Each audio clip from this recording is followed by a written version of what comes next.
Very good morning students. GST में आज एक नया चैप्टर नंबर 10 है, वैल्यू ऑफ सप्लाई। क्योंकि इससे पहले अपने वैल्यू ऑफ प्लेस देखा था, अब आज देखते हैं वैल्यू ऑफ सप्लाई।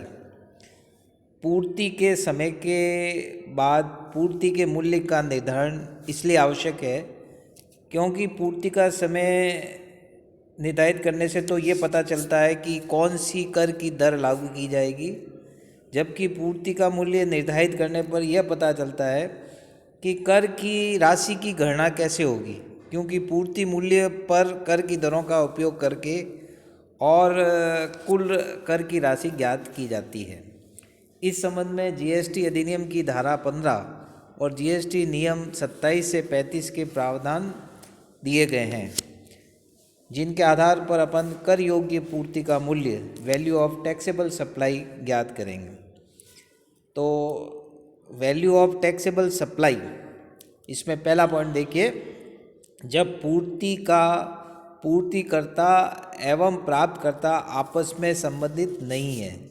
जहाँ पूर्तिकर्ता या पूर्ति का प्राप्तकर्ता संबंधित नहीं है और पूर्ति के लिए एकमात्र प्रतिफल वस्तु या सेवा का मूल्य है, वहाँ माल या सेवाओं या दोनों की पूर्ति का मूल्य ऐसा व्यवहार मूल्य ट्रांजैक्शन वैल्यू होगा जो माल या सेवाओं की पूर्ति के लिए वास्तव में भुगतान किया जाता है या देय है। CGST अधिनियम की धारा 15(1) के अनुसार व्यवहार मूल्य के सामान्य प्रावधान क्या है? माल या सेवाओं या दोनों की किसी पूर्ति का मूल्य ऐसा व्यवहार मूल्य होता है जो माल या सेवाओं की पूर्ति के लिए वास्तविक रूप से भुगतान किया जाता है या देय है। उपरोक्त लिखी गई माल या सेवा या दोनों, जहाँ पूर्ति के लिए एकमात्र प्रतिफल वस्तु या सेवा का मूल्य है और जहाँ पूर्तिकर्ता और प्राप्तकर्ता आपस में संबंधित नहीं है। दूसरा पॉइंट देखिए, पूर्ति के मूल्य में सम्मिलित मदें। पूर्ति के मूल्य में निम्नलिखित को सम्मिलित किया जाएगा। पहला, ए, कर, शुल्क, फीस आदि की राशि। इस अधिनियम और राज्य माल सेवा कर अधिनियम यानी SGST, संघ राज्य माल एवं सेवा कर अधिनियम तथा माल और सेवा कर राज्यों के प्रतिकर अधिनियम के अलावा किसी भी कानून के तहत कोई कर, शुल्क, उपकर, फीस, प्रभार यदि पूर्तिकर्ता द्वारा अलग से चार्ज किया गया है तो उसको जोड़ेंगे। पूर्तिकर्ता के दायित्व का पूर्ति प्राप्तकर्ता द्वारा भुगतान, कोई ऐसी राशि जिसका पूर्तिकर्ता ऐसी पूर्ति के संबंध में भुगतान करने के लिए दायी है, किंतु जो पूर्ति के प्राप्तकर्ता द्वारा दी गई है और उसे माल या सेवाओं या दोनों के लिए वास्तविक रूप से भुगतान या देय कीमत में सम्मिलित नहीं किया गया है, तो उसको अब पूर्ति मूल्य में शामिल करेंगे। तीसरा, पूर्ति प्राप्तकर्ता से पूर्व में वसूल की गई राशि।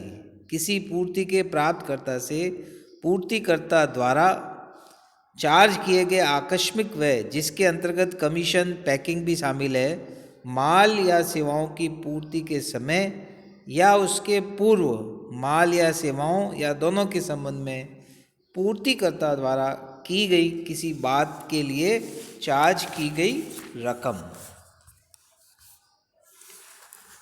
चौथा, प्रतिफल के भुगतान में हुए विलंब हेतु देय राशि। किसी पूर्ति के लिए किसी प्रतिफल के विलंबित भुगतान के लिए ब्याज या विलंब फीस या अर्थदंड उसको शामिल करेंगे। सरकार के अतिरिक्त अन्य व्यक्ति से प्राप्त सहायता, केंद्रीय सरकार और राज्य सरकारों द्वारा उपलब्ध कराई गई आर्थिक सहायताओं को अलग करते हुए कीमत से प्रत्यक्ष जुड़ी हुई आर्थिक सहायता इसमें शामिल करेंगे। तो ये 5 मदें पूर्ति मूल्य में शामिल करेंगे। अब पूर्ति मूल्य में से न घटाई जाने वाली छूट क्या है? पूर्ति के मूल्य में से कोई भी ऐसी छूट सम्मिलित नहीं होगी जो पूर्ति के पूर्व या पूर्ति के समय दी जाती है। यदि ऐसी छूट को ऐसी पूर्ति के संबंध में जारी बीजक में व्यवस्थित रूप से दर्ज किया गया हो।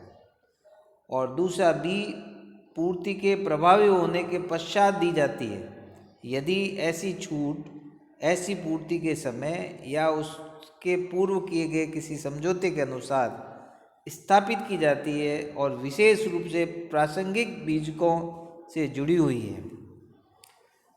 दूसरा पॉइंट, इनपुट पर जमा जिसे पूर्तिकर्ता द्वारा जारी ऐसे दस्तावेजों के आधार पर छूट माना गया है जिसे पूर्ति के प्राप्तकर्ता द्वारा उलट दिया गया है, यानी रिवर्स कर दिया गया है।